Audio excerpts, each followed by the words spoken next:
నిజానికి యునెస్కో గుర్తించింది భగవద్గీతని అని చెప్తున్నారు. మీ అభిప్రాయం ఏంటి దానిపైన? అంటే మనకేదో వార్త కావాలి.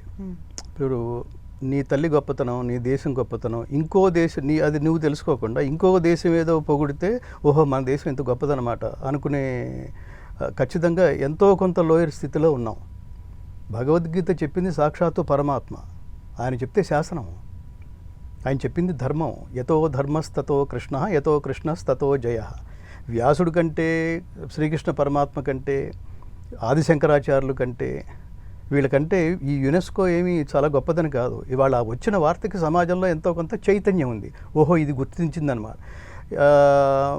దీన్ని మనం ఒక రకంగా పాజిటివ్గా కూడా మనం ఆలోచిస్తే యునెస్కో గుర్తింపు పొందిన తర్వాతే భగవద్గీతలో ఏముందో తిరగేసే మహానుభావులు కూడా కొంతమంది ఉంటారు.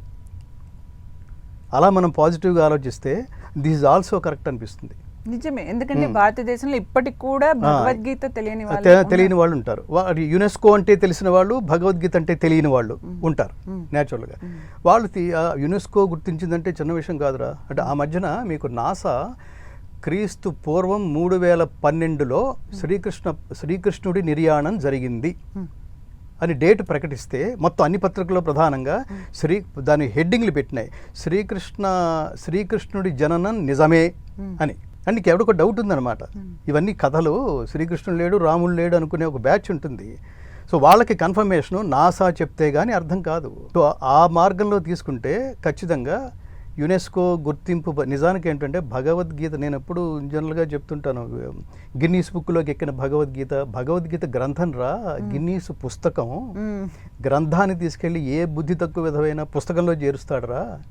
నన్ను ఎవరో, నేను ఈ సంపూర్ణ భగవద్గీత రికార్డ్ చేస్తున్నప్పుడు ఒక జర్నలిస్ట్ అడిగిన క్వశ్చన్, ఇది మీరు చేస్తున్నది గిన్నీస్ బుక్లోకి ఎక్కడానికి ప్రయత్నమా అని అడిగాడు ఒకడు.